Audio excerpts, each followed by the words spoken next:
Парламент Молдовы, прошедший осенью 2014 года, оставили много обещаний. Прошло почти 2 года, и мы вновь возвращаемся к тем обещаниям кандидатов, которые так уверенно звучали из их уст в период предвыборной кампании. Здравствуйте! Вы смотрите очередной выпуск постэлекторальных дебатов. В ходе передачи мы обсудим тему развития промышленных парков в стране. Но сначала предлагаем посмотреть сюжет. Итак, смотрим сюжет.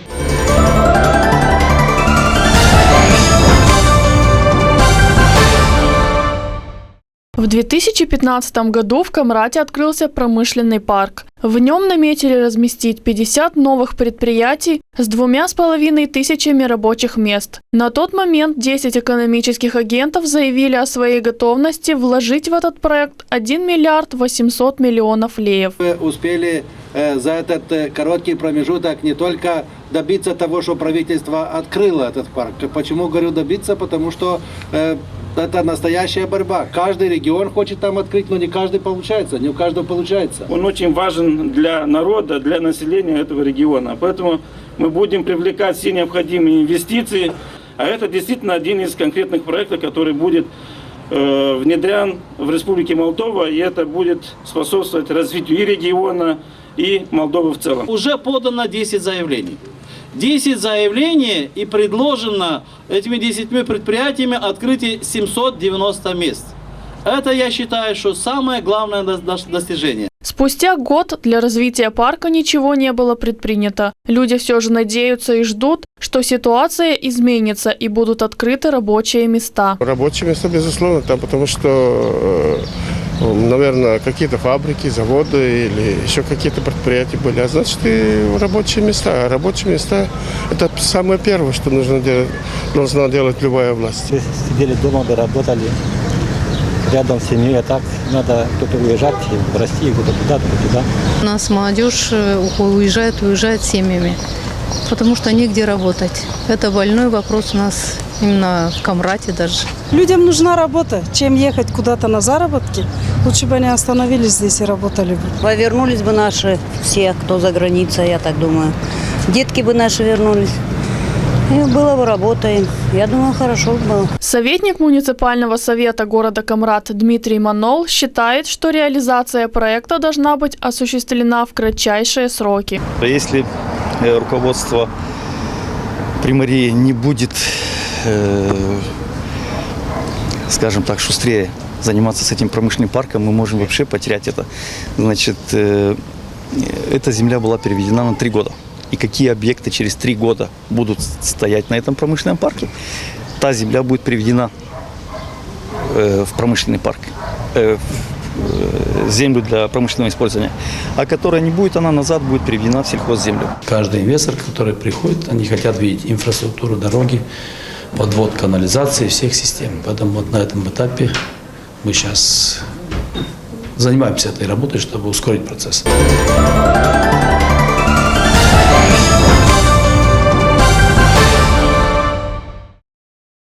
Открытие рабочих мест. Этот лозунг звучал из уст буквально всех кандидатов, которые побывали у нас в студии. Промышленные парки Молдовы. Эта тема сегодня в центре внимания, и обсуждать ее мы будем с депутатом Народного собрания Гагаузии Романом Тютиным и активным общественным деятелем гагаузской автономии Михаилом Влах. Здравствуйте. Здравствуйте. Добрый день. В Кишиневской студии на наши вопросы готовы ответить депутат парламента Республики Молдовы от Демократической партии Корнел Дудник и депутат парламента Республики Молдовы от Коммунистической партии Елена Бондаренко. Здравствуйте. Здравствуйте. Вопросов у меня сегодня будет много, поэтому начнем с главного. Итак, промышленный парк в Камрате, казалось бы, перспективное дело, которое обеспечит открытие новых рабочих мест. Многие жители рассчитывали, что смогут там получить работу, но он до сих пор так и не заработал. Господин Влах, я думаю, что перед открытием промпарка в Камрате, наверное, было бы логично предположить, что должны были быть разработаны какие-то документы, например, его план, чтобы общественность ознакомилась с ним. Вот вы, как общественный деятель, что вы знаете об этом? Добрый день, студия, Кишинев, добрый день, телезрители. Это очень интересная и наболевшая тема, которую мы уже слышим почти второй год, что будет промышленный парк в Камрате. Презентация была очень красивая, очень красочная, но в итоге мы видим, что тот бурьян, который там рос, он по сей день растет. Мы знаем, что инициатор создания промышленного парка в муниципе Камрат является местная публичная администрация. Там есть чуть больше 50 гектаров земли. Оно расположено в очень удобном месте. Оно находится чуть дальше от самого города, то есть за чертой города. Ну, в принципе, так и положено, да? Промышленные парки, они не в городе Оно находится на национальной дороге европейского уровня М3. До Кишинева 92 километра, до Одессы 230. То есть расположение очень удобное. Уникальное, удобное. Предыдущая власть показывала, и вы видели из сюжета, что на это все было бы готово 1 миллиард 800 миллионов лей, и 50 предприятий, более 2,5 тысячи людей, чтобы работало. О чем это говорит? Это говорит как раз о том, что мы видели из сюжета, что у людей наболело. Чтобы люди не уезжали, чтобы дети заканчивали что-то, чтобы они работали здесь. И промышленный парк, он на самом деле для муниципии Камрат, он дал бы новое дыхание, новое оживление. Я знаю, мы знаем вообще, общественность, что на самом деле каждая, предыдущая власть хотела это сделать, год они все говорили, не получилось. И сегодняшняя городская власть тоже на инвестфоруме тоже, и после тоже говорили, но пока результатов нет. И понятно почему, потому что я у мэрии узнавал, нужно около 600 тысяч лей для проекта, сейчас, чтобы только начать стартануть, чтобы для документов, подготовка документов стоит только около 600, а общая стоимость проекта 20 миллионов лей. То есть, чтобы там была инфраструктура, это электросети, водопровод, канализация, газопровод, дороги и ограждения. То есть, инвесторы есть, мы их видели тоже, мы присутствовали и на советах в мэрии, приезжали из Турецкой республики. То есть, готовы вложить деньги, да? Но когда они видят, что там нету никаких подходов, ничего, кто сюда вложит хоть 1 лей? А вообще, как вы думаете, Михаил, нужен этот парк нашему городу? Я не то что думаю, я в этом полностью уверен, что этот парк нужен. И от слов надо переходить к делу. Что предыдущие власти, что депутатам парламента, которые обещали это все, как я понял по передаче, это все тоже предвыборные лозунги. Народ ждет настоящих перемен, и парк это действительно, безусловно, для города, для муниципии, важен, как транзитный, как столица Гагаузии, это был бы уникальнейший проект, где 2500 мы бы завязали. Вы посмотрите здесь, что здесь было. Я подготовился к передаче. Что здесь было?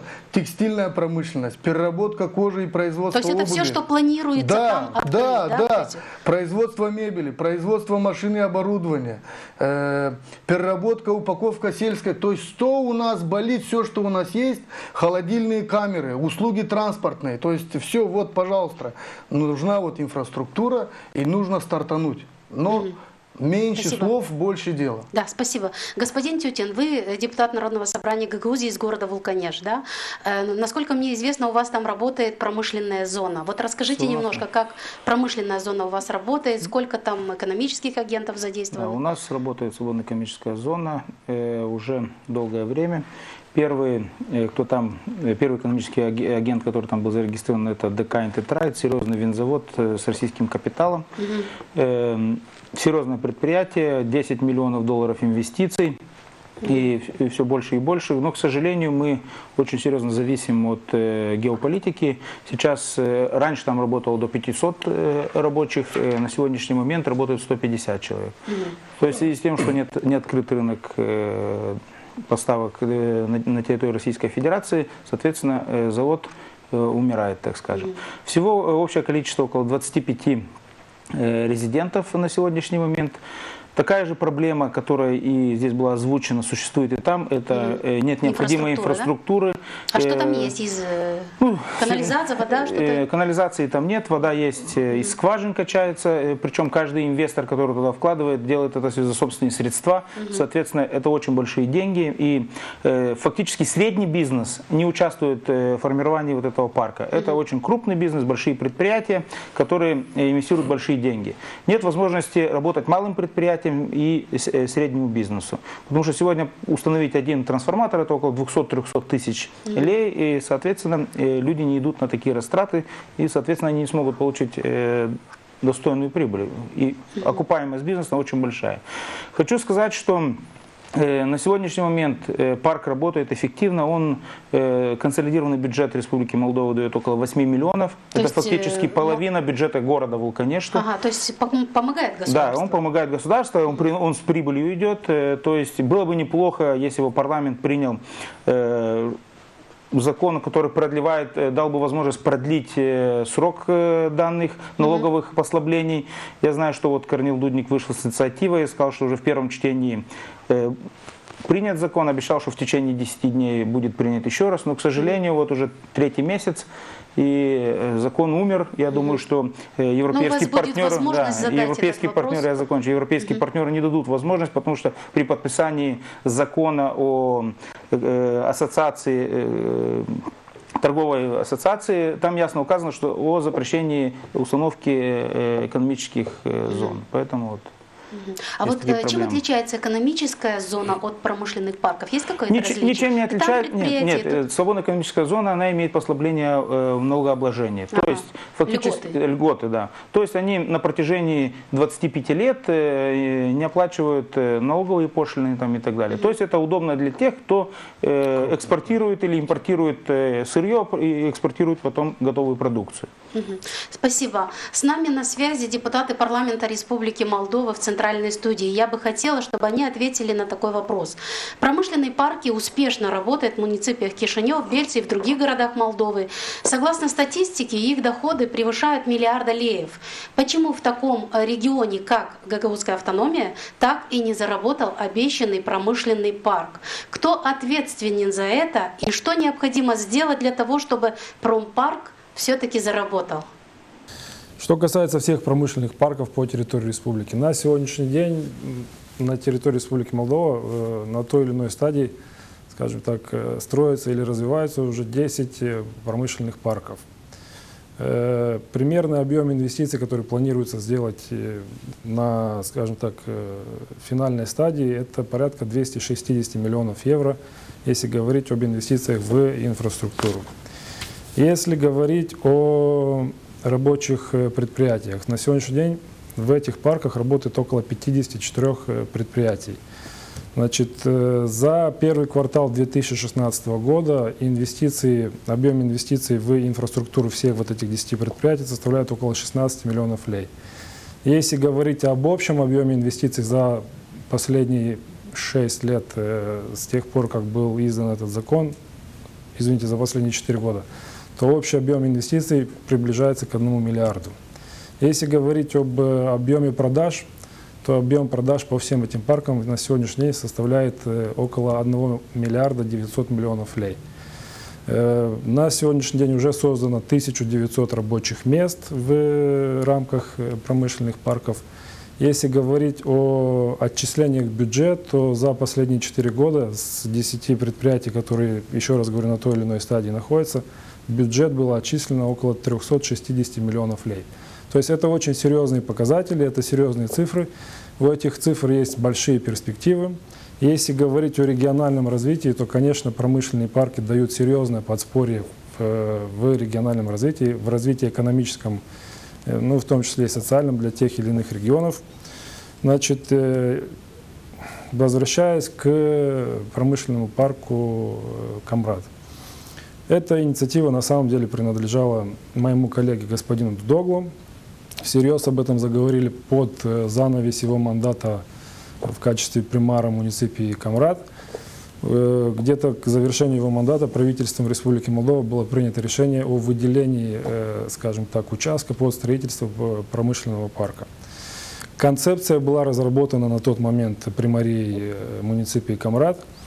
Значит, примерный объем инвестиций для инфраструктуры, коллега говорил про 20 или 30 миллионов, я не знаю, я имею другую информацию. Значит, примерный объем инвестиций для того, чтобы организовать правильно и хорошо инфраструктуру этого промышленного парка, составлял примерно 50 миллионов лей. Значит, эта работа велась параллельно с созданием агентства регионального развития на территории Гагаузии. Значит, инвестиции и средства для создания инфраструктуры по тому концепту предполагалось привлечь из агентства регионального развития.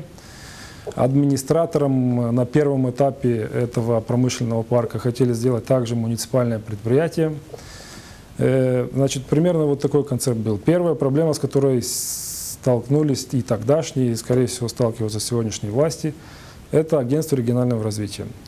Опять возвращаясь к моему коллеге, мы еще в 2013 году с министром, который был на телеэкранах, тогдашним министром регионального развития Марчелом Радукан, первый раз я со своими коллегами из Демпартии, из региона, из Гагаузии, мы в первый раз тогда подняли вопрос о том, чтобы в Гагаузии создалось агентство регионального развития. Учитывая, какие перспективы у этого агентства, учитывая, какие потенциалы, мы еще в конце 2013 года заговорили об этом всерьез, поставили, можно сказать, вопрос ребром. Вот немножко затянулась эта дискуссия, конечно, но, слава богу, в 2015 году в Гагаузии уже работает агентство регионального развития, уже избраны все органы управления, это местный совет под руководством, скажем так, председателя исполкома Башкана Гагаузии. Совсем недавно был избран директор этого агентства. И я думаю, что, не я думаю, а уже был утвержден список, скажем так, проектов, которые будут финансироваться в ближайшие 3 года. Концептуальные проекты уже были утверждены.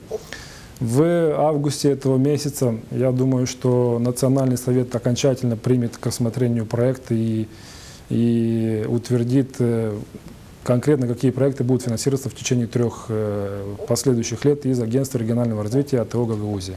Единственное, что хочу добавить, фонд этого агентства на будущий год будет превышать 1 миллиард лей. Это очень серьезные средства. И я надеюсь, что местные камрадские власти смогут прибегнуть к этой концепции, которую разрабатывал еще мой коллега Дудогло, и все-таки заведут инфраструктуру на промышленный парк Камрат.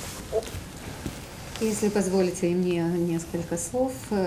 Конечно, и свободные экономические зоны, коллеги в Камрадской студии говорили и о них тоже, и промышленные парки стали эффективным инструментом для развития производственного сектора в стране и для привлечения инвестиций. Это 2 разные экономические модели, и если свободные экономические зоны – это зоны, где создается благоприятный инвестиционный климат, включающий в себя таможенные, налоговые, финансовые льготы и преимущества по сравнению с общим режимом для предпринимателей. И они дают возможность работать большому числу иностранных предприятий, крупных предприятий, в основном ориентируемых на экспорт. То в промышленных парках режим деятельности общий, инвестиции вкладываются большей частью в уже существующие индустриальные платформы, в которых должна, по идее, быть развита или хотя бы представлена каким-то образом инфраструктура для того, чтобы быстро наладить производство. Одна из проблем Камрадского промышленного парка – это отсутствие инфраструктуры на том участке, который был определен городским советом. И коллега Дудник говорил уже о том, что строительство инфраструктуры на этом участке достаточно дорогостоящее. Конечно, согласно закону о промышленных парках, администрация промышленных парков имеет доступ и к Фонду регионального развития, и к Национальному экологическому фонду для того, чтобы решать проблемы развития инфраструктуры. Но одним из минусов все те, кто работают в промышленных парках, как раз отмечают достаточно сложный доступ к этим фондам. И в первую очередь к Фонду регионального развития, агентство которого только совсем недавно было создано в Гагаузии. Я думаю, что продление сроков – это, скажем, самая простая часть всей этой деятельности. В первую очередь, конечно же, и муниципальному совету Камрат, и примарии Камрат нужно наладить диалог с правительством Республики Молдова для того, чтобы как можно быстрее, и, возможно, и в этом году, потому что до конца года есть еще время, получить хотя бы какие-то средства на то, чтобы готовить технические проекты строительства инфраструктуры в этом месте, если невозможно найти никакую другую площадку, какой-то из бывших закрытых предприятий, может быть, какой-то другой объект, не работающий в настоящее время, где есть уже инженерные сети, электрические, водоканализационные, телекоммуникационные и так далее. Благодарю вас за ответы.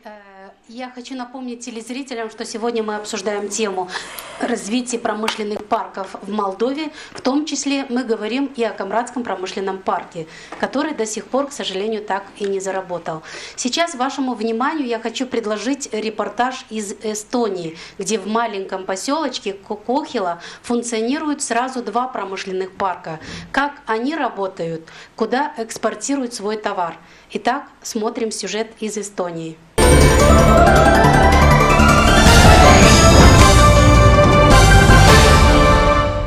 Миллионов евро теряет государство из-за того, что в стране не развиваются промышленные парки. Согласно исследованию, ежегодно парки приносили бы прибыль в размере 27 миллионов евро, что дало бы возможность увеличить объем производства в стране, рабочие места, повысить пенсии, обеспечить малоимущие семьи необходимыми пособиями, как это делается в странах Евросоюза. К примеру, в маленьком поселке Кохилайской волости в Эстонии функционируют сразу 2 промышленных парка и работают около 30 различных предприятий, что приносит хороший доход в бюджет поселка. Мы сделали детальную планировку, чтобы был, куда должен этот парк прийти, дороги, инфраструктура. Это самое важное все-таки для индустриального парка. И вторая, жилищный район не должно быть очень близко. Потому что все-таки индустриация, там шум, иногда и какой-то запах, так что нехорошо, что очень близко. Инфраструктура – немаловажный фактор, необходимый для привлечения инвесторов. На одном из таких предприятий, расположенных в промышленном парке поселка Кохила, побывала наша съемочная группа. Здесь изготавливают некоторые детали для мини-тракторов и экспортируют их в страны Скандинавии, Европы и Северной Америки. Это все считается как заготовительный участок, потому что это заготовка для последующей обработки. Поэтому на плазме идет вырезка заготовки, может на гильотине вырубаться заготовка, если она простого профиля, то есть если просто в виде полосы, или резаться на пиле, где вы только что были. Общая площадь 3700 квадратных метров. На первое время хватает, и у нас перспектива можно развиваться, поскольку земли у нас где-то 20 тысяч квадратных метров. На предприятии созданы более 40 рабочих мест. Люди довольны своей работой. А самое главное, эти места постоянные. Я уже 15 лет работаю здесь.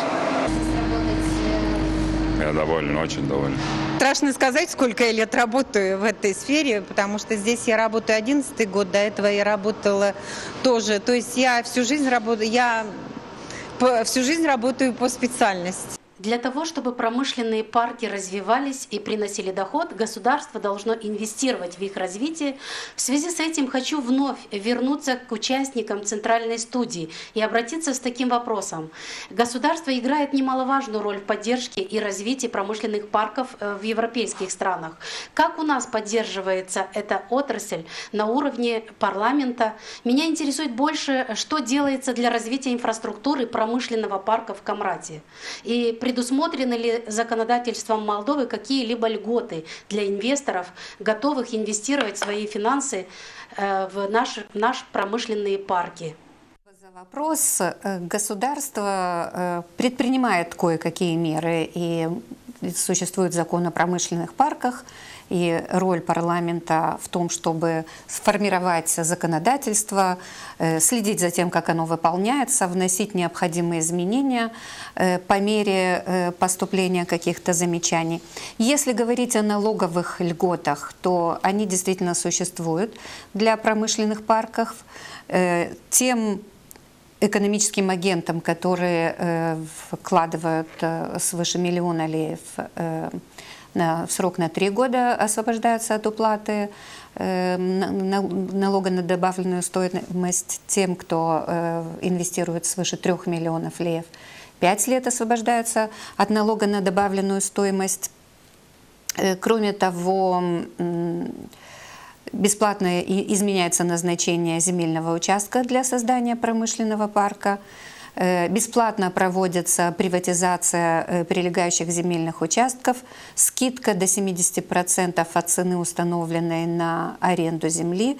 Предоставляется оптимизация госконтроля. Ну и мы уже говорили о том, что должно быть финансирование из госбюджета или Национального фонда регионального развития, строительства и инфраструктуры. Вот если с законодательными моментами, скажем, дело обстоит проще, то с финансированием, конечно же, сложнее. И здесь, на мой взгляд, государство должно для себя определиться, что делать. Финансировать такие программы, как программы инфраструктурного развития, как программы поддержки предпринимательства, как программы поддержки или улучшения демографической ситуации в стране, либо финансировать программы, которые тоже нужны, скажем, реформы в юстиции, какие-то реформы в системе публичного управления, административно-территориальная реформа, но которые неизвестно, принесут ли ожидаемую прибыль, и неизвестно, когда они ее принесут. К большому сожалению, сегодня акценты расставляются по-другому. Расставляются они, видимо, потому что диктуются внешними партнерами. И как раз практические реформы, те, которые сегодня государство вкладывает, а завтра получает в виде налогов, в виде создания новых рабочих мест, в виде возвращения в Молдову молодых трудоспособных граждан и их детей, то, о чем говорили сегодня жители Камрата в начале нашей передачи, оно как раз получается достаточно слабо. Как раз промышленные парки – это площадка для развития малого и среднего бизнеса. То, о чем тоже говорили сегодня уже в рамках передачи, в отличие от свободных экономических зон. И это то, что было бы интересно и тем нашим согражданам, которые заработали какую-то достаточно небольшую сумму и могут открыть небольшое предприятие на 10-20 мест, но это как раз тема промышленного парка. Да, я хотел бы добавить немножко, коллега достаточно подробно сказала о преимуществах законодательства относительно промышленных парков. Теперь хотел бы прокомментировать ранее сказанное одним из гостей студии в Камрате относительно, скажем так, законодательства Европейского Союза и требований Европейского Союза по созданию промышленных парков. Вот тот сюжет, который вы посмотрели, отвечает на тот вопрос, который задал коллега из студии. Эстония является европейским государством, и развитие промышленных парков сегодня там находится на таком уровне, до которого нам еще далеко-далеко. Это первое, что хотел сказать. Второе. По части того, что делает государство. Законодательство – это та база, на которую опирается любой предприниматель.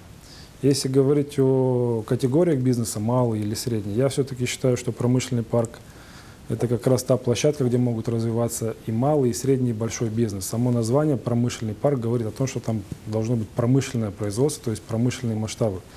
Поэтому, не знаю, насколько коллега в этой части права.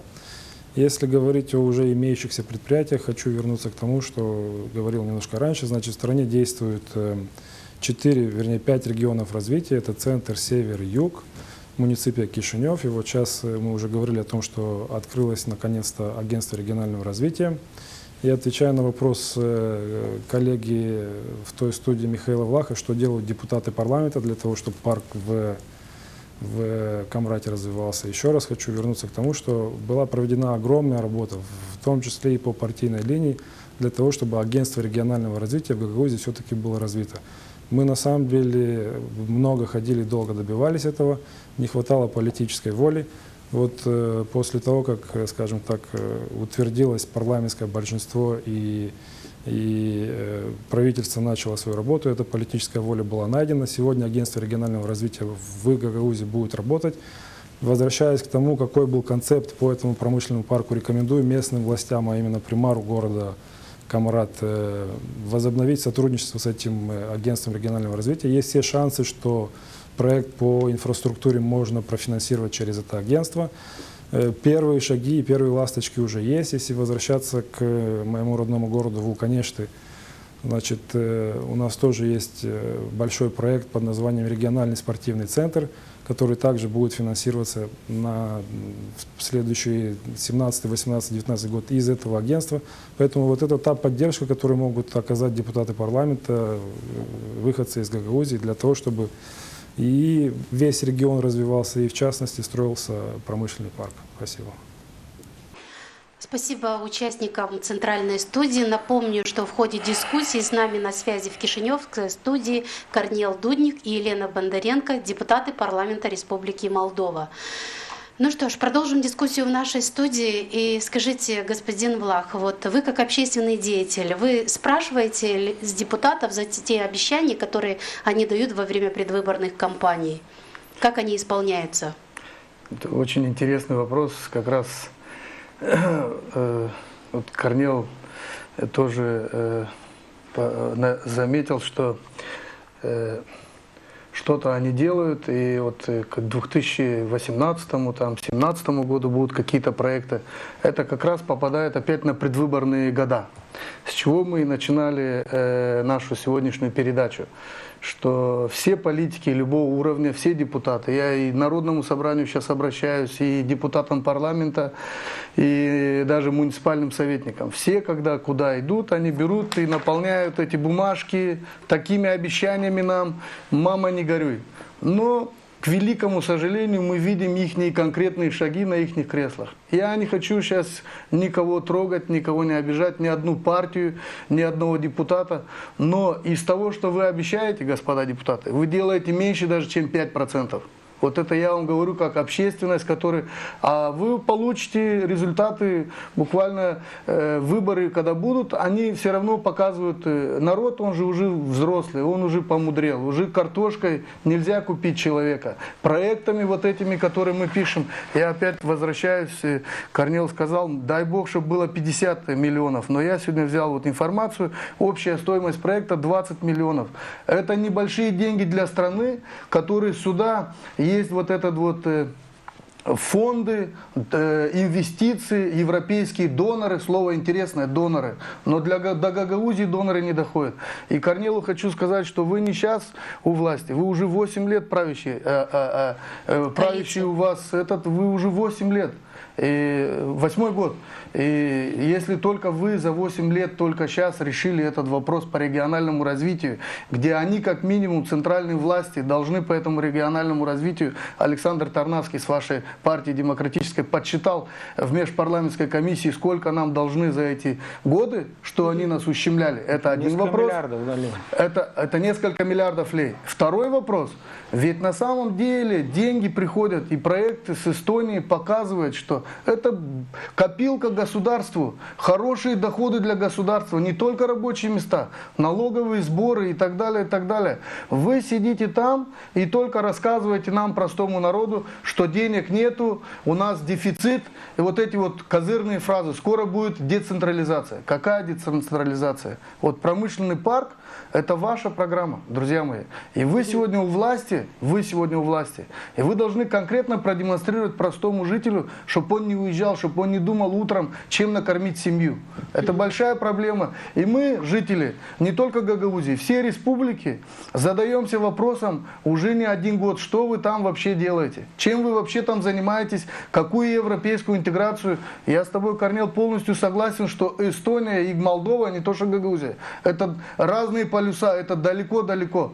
Но нам надо идти пошагово. Зайдите на поля, как люди у нас работают. САПы у них еще никто не забрал. У нас ежегодно в Гагаузии садится сотни и сотни гектаров свежих новых виноградников, полей, свежих фруктов. Нам очень нужен этот парк, чтобы там были холодильные камеры, чтобы там были рабочие места, чтобы мы потихонечку за слова отвечали. Это конкретно всех вас, депутатов. И Народное собрание у нас тоже есть очень много вопросов, потому что не только по парку, по межпарламентской комиссии вроде бы разговоров много, Роман, а конкретных действий мало. Вы как депутаты парламента с той стороны, вы обязаны там включаться. Я видел вашу передачу, вы говорите, что мы постоянно контролируем, мониторим, там все нормально. Мы не обязательно, чтобы там были.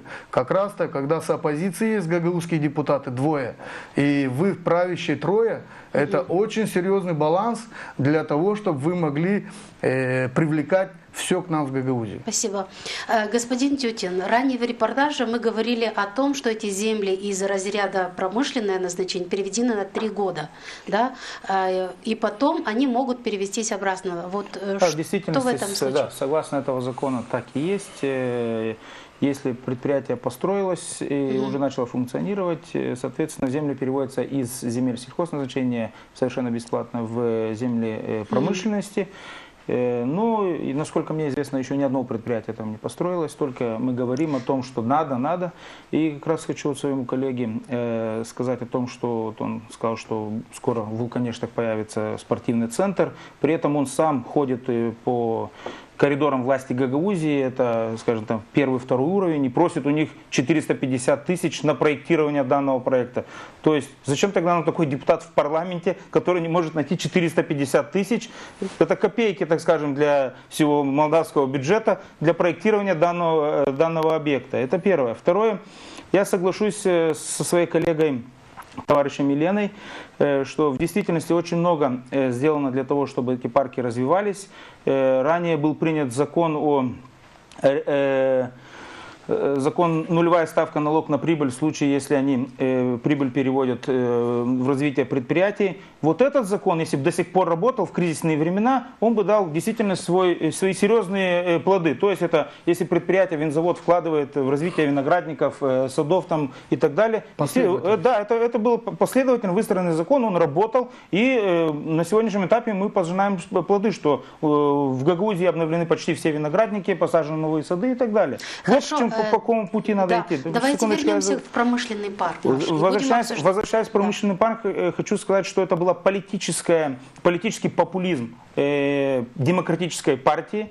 Вместо того, чтобы развивать новые места, можно было конкретно, есть неплохая территория, там, где работают уже мебельные фабрики и так далее, помочь этим мебельным фабрикам, построить тот же IT-центр, вот как существует в Татарстане. Да? Кто это должен делать? Это должна делать центральная власть, потому что на сегодняшний момент все деньги у нас аккумулированы в парламенте.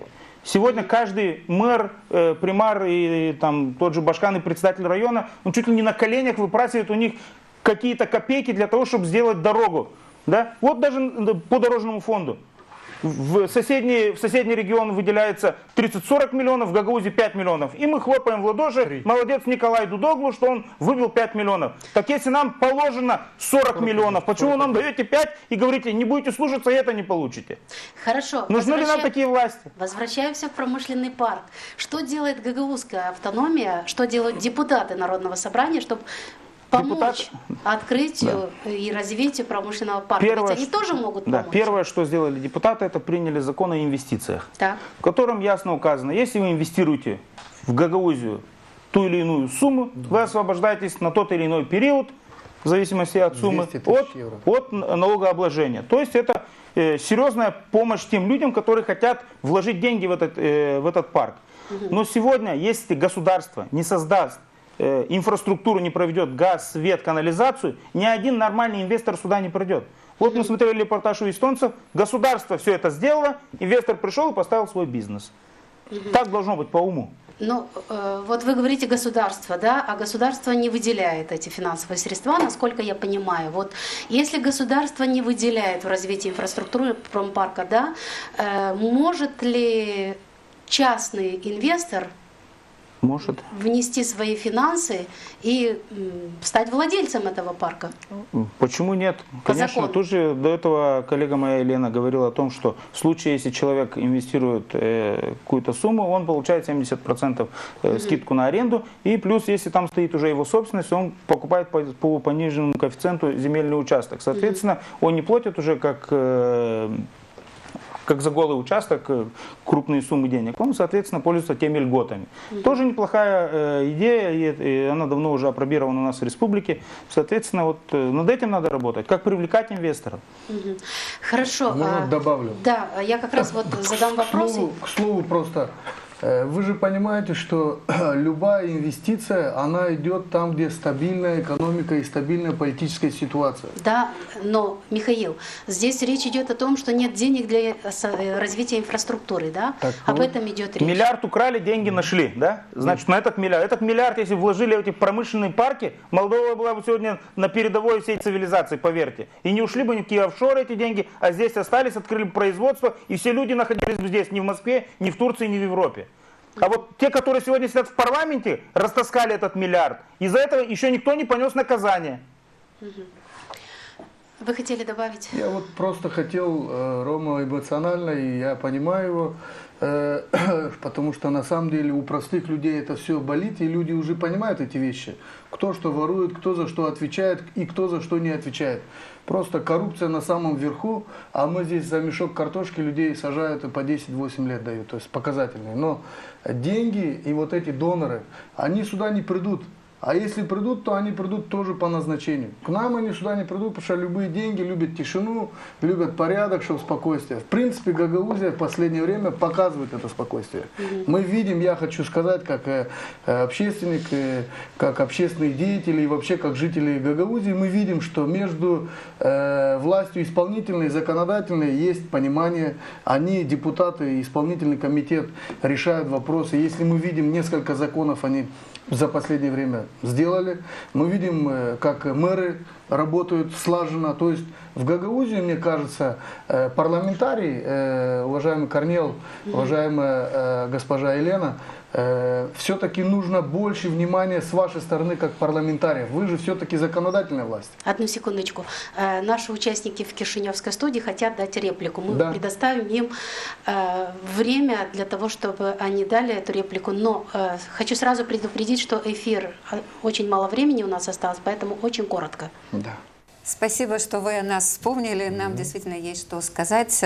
Господин Тютин говорил много, задал несколько вопросов. Я не со всеми из них соглашусь. Во-первых, об изменении назначения земли и строительстве предприятий. По процедуре сначала происходит изменение назначения земли, затем, собственно, строительство. И вот с момента изменения назначения земли считаются эти 3 года. Так что давайте мы с вами к процедуре возвращаться не будем. Я прошла, если вы знаете, путь в органах местного публичного управления. Я была примаром Сорок. Для меня не очень понятен такой подход «государство нам должно». Существует такая банальная, может быть, для некоторых фраза «государство – это мы». Я с точки зрения представителя органа публичного управления говорю, государство – это мы, парламент и правительство, государство – это мы, Народное собрание Гагаузии, государство – это мы, муниципальный совет Камрат. К чему я это говорю? К тому, что не надо ждать от государства только из Кишинева каких-то вложений. Я считаю, что если есть проблема, она есть, если есть необходимость, а она есть, значит, нужно втроем муниципальный совет, Народное собрание Гагаузии, правительство Республики Молдова, парламент решать эту проблему. И я абсолютно не соглашусь с тем, что муниципальный совет Камрата не может найти 400-500 тысяч лев для того, чтобы осуществить проектирование. Проект – это интеллектуальная собственность, она останется в муниципии, как, собственно, останутся и сами сети на территории муниципия и станут публичной собственностью. Поэтому я считаю, что муниципальному совету Камрат не нужно отстраняться от этого вопроса, точно так же, как и Народному собранию Гагаузии. Я думаю, что для вот этих двух органов местного управления сумма в 500, миллион, 1,5–2 миллиона – это вполне доступная сумма. И говорю это, исходя из своей практики.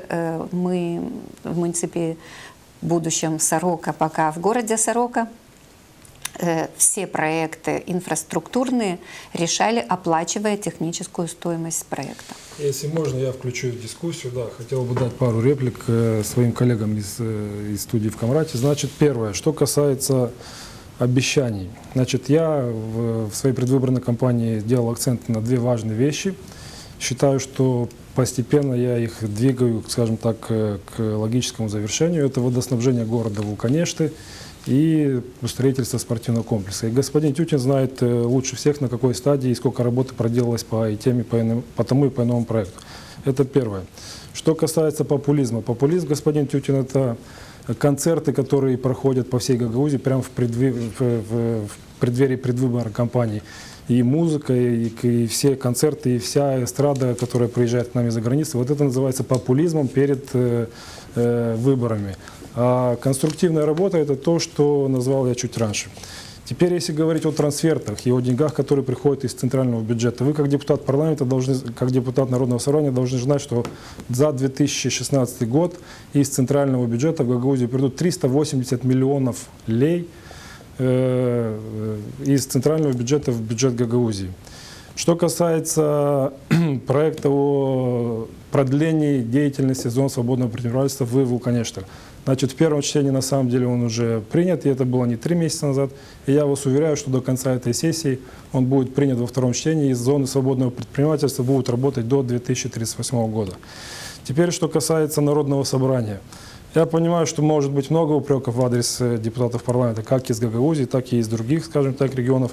Но я бы хотел обратить ваше внимание на качество вашей личной работы. Вы в качестве председателя комиссии сколько законопроектов хотя бы вынесли на рассмотрение в Народное собрание? Я отвечу за вас. Ни одного законопроекта за полгода, который вы получаете зарплату из бюджета Гагаузии, вы не разработали и не вынесли. Какого качества были все законопроекты, которые на протяжении 4 лет Народное собрание Гагаузии, депутаты Гагаузии разрабатывали? Сколько этих законов разработано в пользу общества? И последнего кражи миллиарда. В миллиарде, господин Тютин, если вы не знаете, на 6-й позиции есть такая фамилия, как Гречаный. Так вот, господин Тютин, 60 миллионов лей, которые висят за фабрикой Кожушна, которой управлял господин Гречаный, известно, о ком я сейчас говорю. Так вот, вы пойдите и спросите сначала у своей коллеги, где этот миллиард, кто его украл и куда пошли эти деньги, а потом будете делать реплики вот такого характера. Спасибо большое. Мы говорили о проблемах промышленных парков, и проблема, которую коснулись наши коллеги в Камрадской студии, это излишняя заполитизированность, она действительно присутствует. И присутствует не только по отношению к Камрату, не только по отношению к Гагаузии, она присутствует и по отношению к другим населенным пунктам страны. Так, являясь примаром города Сорока от партии коммунистов, мне не удалось решить вопрос открытия промышленного парка в Сороках, хотя в 2014 году открытие этого парка было включено в программу деятельности правительства.